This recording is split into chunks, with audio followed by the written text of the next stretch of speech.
जय हिंद साथियों, आपका आपके चैनल पर स्वागत है। मेरे दोस्त, हम सभी कल के वीडियो में समझ चुके थे कि इकोनॉमिक्स होता क्या है, अर्थशास्त्र होता क्या है।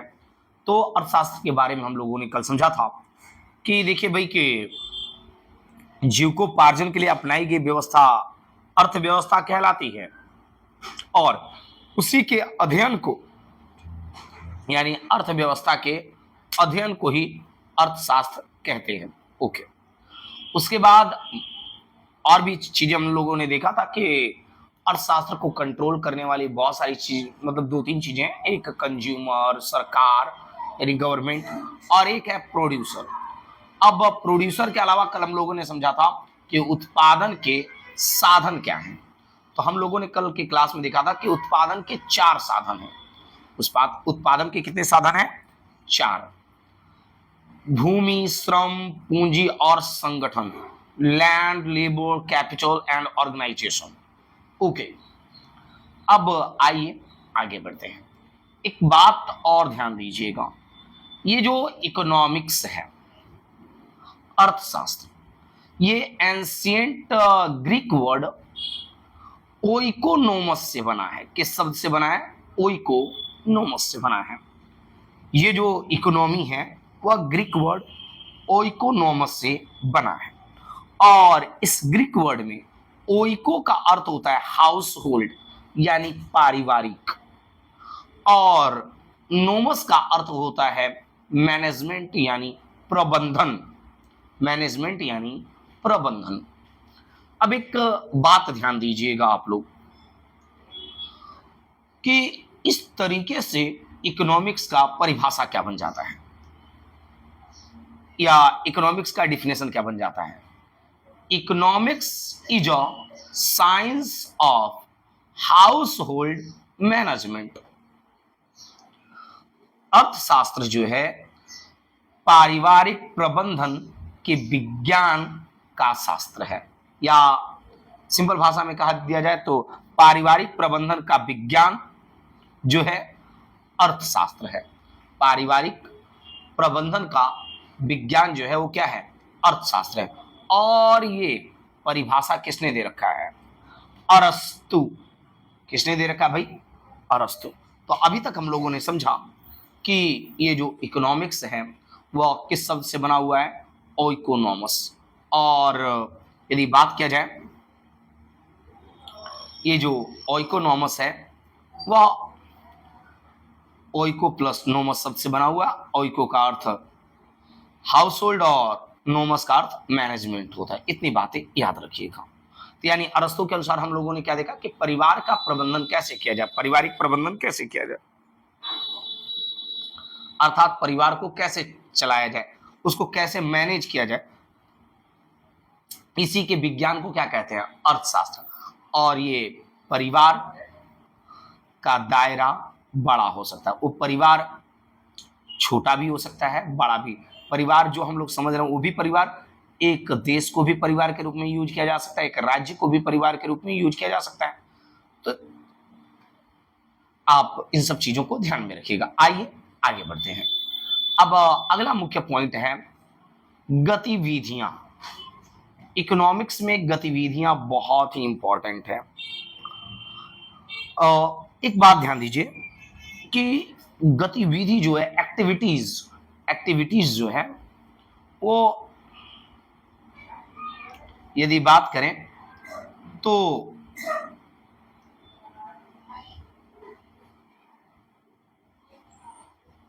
अर्थशास्त्र की भाषा में इकोनॉमिक्स दो तरीके का, एक्टिविटीज जो है वो दो तरीके का। अर्थशास्त्र की भाषा में एक्टिविटीज कितने प्रकार के होते हैं? दो प्रकार के। एक होता है इकोनॉमिक एक्टिविटीज और एक होता है नॉन इकोनॉमिक एक्टिविटीज। आर्थिक गतिविधियां और गैर आर्थिक गतिविधियां।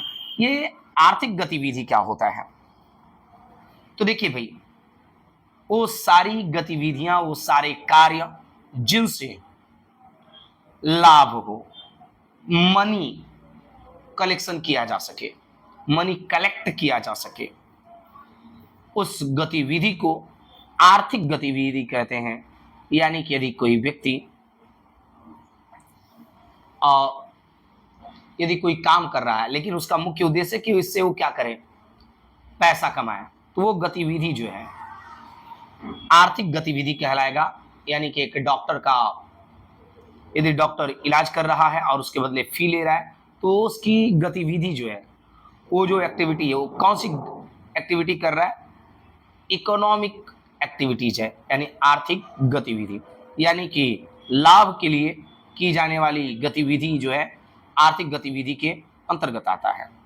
गैर आर्थिक गतिविधि यानी ऐसी गतिविधियां जो लाभ कमाने के लिए नहीं की जाती हैं, बल्कि वह संतुष्टि और कल्याण के लिए की जाती हैं। ऐसी गतिविधियां जो संतुष्टि अथवा कल्याण यानी वेलफेयर के लिए की जाती हों, वैसी गतिविधि को कहते हैं गैर आर्थिक गतिविधि।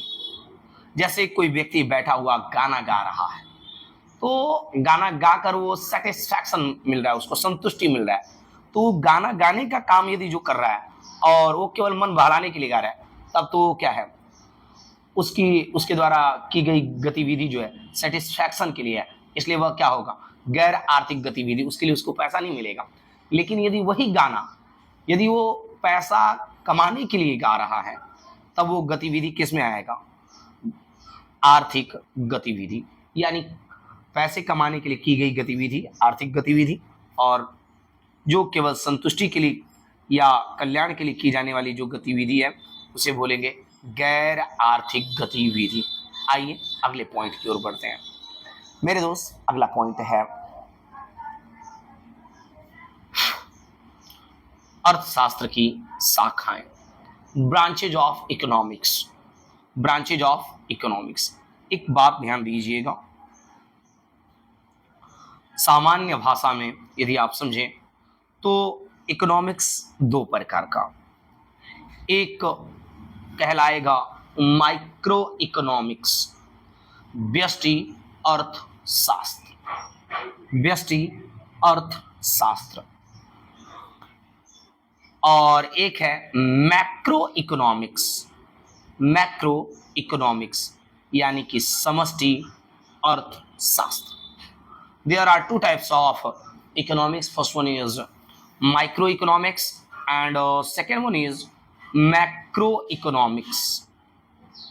First one is microeconomics and second one is macroeconomics. तो आइए समझते हैं कि ये माइक्रो इकोनॉमिक्स का मतलब क्या है।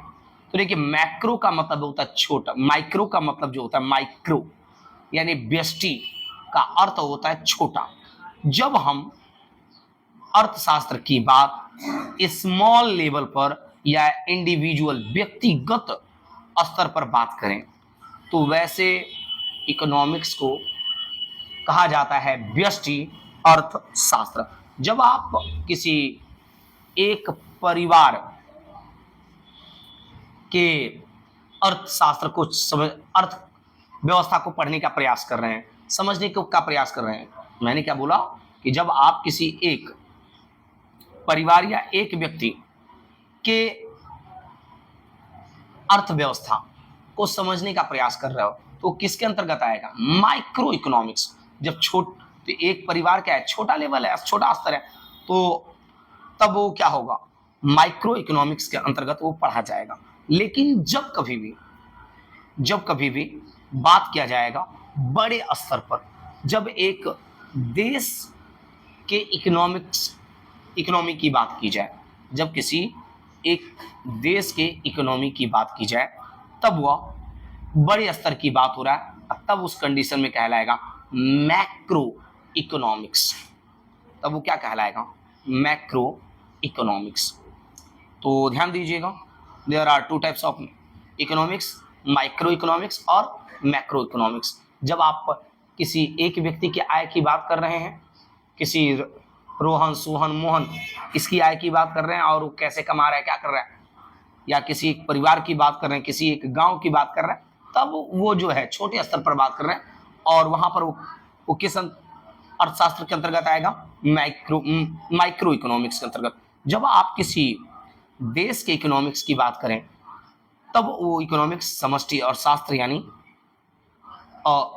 मैक्रो इकोनॉमिक्स के अंतर्गत आएगा। अब एक बात ध्यान दीजिए, माइक्रो इकोनॉमिक्स में स्मॉल लेवल की बातें की जाएंगी और इसमें एक उपभोक्ता होगा और मांग भी एक ही होगा। अब एक सिंपल सी बात समझिए, अब एक ही मांग क्या होगा, मैं क्या कहना चाह रहा हूं इसको आगे मैं समझाता हूं, अभी घबराइएगा नहीं इस बात को। और मैक्रो इकोनॉमिक्स में लार्ज लेवल या एग्रीगेट लेवल, संपूर्ण लेवल पर बात किया जाएगा। और आगे एक वर्ड याद रखिएगा, जहां पर मैं एडी कहूंगा तो उसका मतलब समझिएगा एग्रीगेट डिमांड, एग्रीगेट डिमांड यानी कि संपूर्ण मांग। और एस जहां पर लिख दिया जाएगा या बोला जाएगा उसको समझिएगा एग्रीगेट सप्लाई, संपूर्ण मांग। यानी कि एग्रीगेट का मतलब है कि बड़े लेवल पर बातें होंगी, यानी समष्टि और शास्त्र के अंतर्गत चीजें बात किया जाएगा। तो फिलहाल उतनी बातें ना समझ में आए तो एक सिंपल सा बात याद रखें, इकोनॉमिक्स दो तरीके का, एक माइक्रो इकोनॉमिक्स और एक मैक्रो इकोनॉमिक्स। माइक्रो इकोनॉमिक्स और मैक्रो इकोनॉमिक्स। माइक्रो इकोनॉमिक्स छोटे स्तर पर बात किया जाएगा, मैक्रो इकोनॉमिक्स बड़े स्तर पर बात किया जाएगा। अब एक सिंपल सी बात समझिएगा, आइए ध्यान देते हैं और चीजों को समझने का प्रयास करते हैं। सुनिएगा और समझिएगा साहब। हाँ जी, इस वाले पॉइंट को आगे हम करते हैं, लेकिन एक छोटी सी बात आप और ध्यान देंगे तो मैं आगे बात करूंगा। हाँ जी, ऊपर जितनी भी चीजें हम लोग बात करेंगे थोड़ा सा आप और चीजें समझ लें।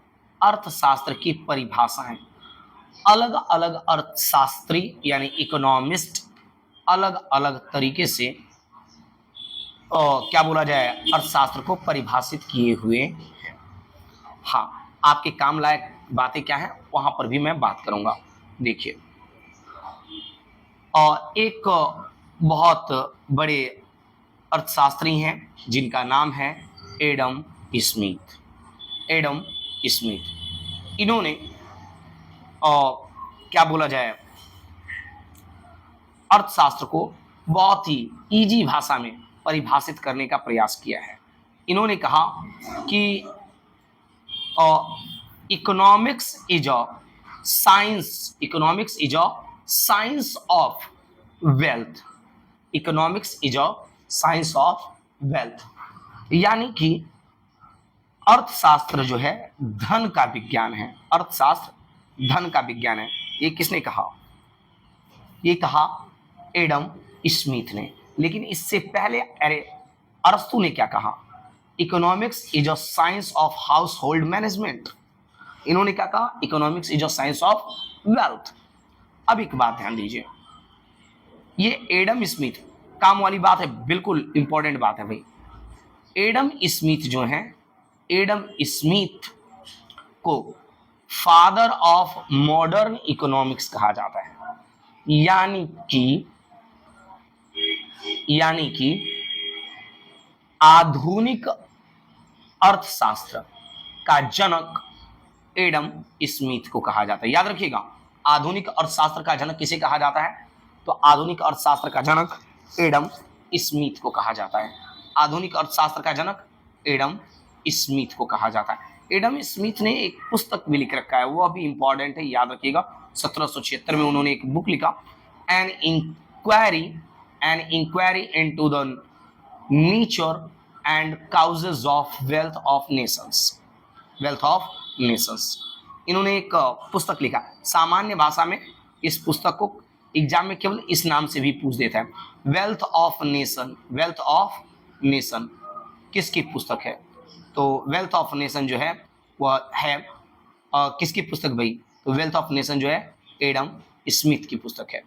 और एडम स्मिथ को आधुनिक अर्थशास्त्र का जनक कहा जाता है। और इन्होंने इकोनॉमिक्स को डिफाइन कैसे किया है? Economics is a science of wealth. Economics is a science of wealth. अब एक सिंपल सी बात और ध्यान दीजिएगा, एक और अर्थशास्त्री हैं जिनका नाम है अल्फ्रेड मार्शल।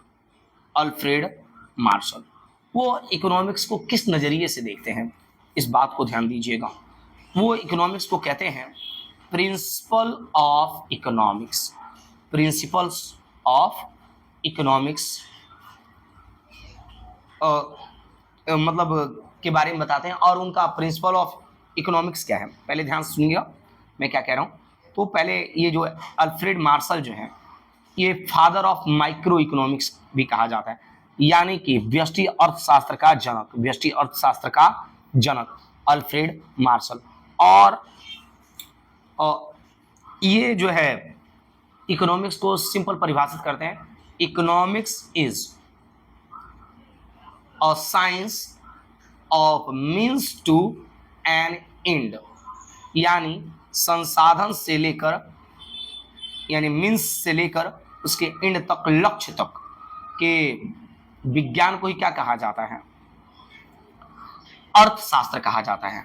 संसाधन से लेके या साधन से लेके लक्ष्य तक के विज्ञान को क्या कहा जाता है? अर्थशास्त्र कहा जाता है।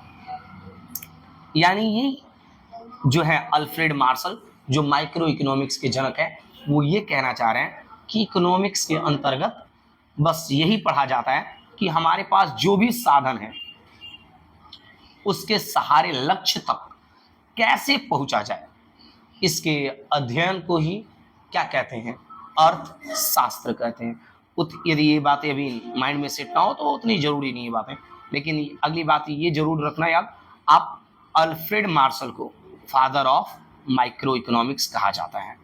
और फादर ऑफ मॉडर्न इकोनॉमिक्स किसे कहा जाता है? तो एडम स्मिथ को। Father of modern economics Adam Smith को। इसके अलावा एक और भी व्यक्ति हैं, इनको आप जान ही लीजिए, फादर ऑफ माइक्रो इकोनॉमिक्स के नाम से जाने जाते हैं जे एम किन्स। जे एम किन्स। जे एम किन्स। इन्हें फादर ऑफ मैक्रो इकोनॉमिक्स कहा जाता है, समष्टि अर्थशास्त्र का जनक। समष्टि अर्थशास्त्र का जनक। और आइए आगे बढ़ते हैं, राइट ना। और एक सिंपल सा पॉइंट आप और देखिएगा, एक और व्यक्ति हैं, इनका परिभाषा मुझे काफी पसंद आया। और ये क्या कहते हैं? Lionel Robins. लियोनल रॉबिन्स जो है वो क्या कहते हैं? लियोनल रॉबिन्स जो है वो कहते हैं कि बेटर यूटिलाइजेशन ऑफ रिसोर्सेज, संसाधन का बेहतर उपयोग ही, यूटिलाइजेशन ही क्या कहलाता है? अर्थशास्त्र कहलाता है। क्या कहलाता है भाई? अर्थशास्त्र। तो याद रखिएगा, अर्थशास्त्र का जनक, मॉडर्न अर्थशास्त्र का जनक जो है वो है एडम स्मिथ। उसके अलावा यदि बात किया जाए माइक्रो इकोनॉमिक्स का जनक जो है अल्फ्रेड मार्शल, और मैक्रो इकोनॉमिक्स का जनक जो है, मैक्रो इकोनॉमिक्स का जनक जे एम किन्स। इतनी बातें इंपॉर्टेंट है, आप याद रखिएगा। फिर मिलते हैं अगले वीडियो में, तब तक के लिए धन्यवाद। जय हिंद, जय भारत।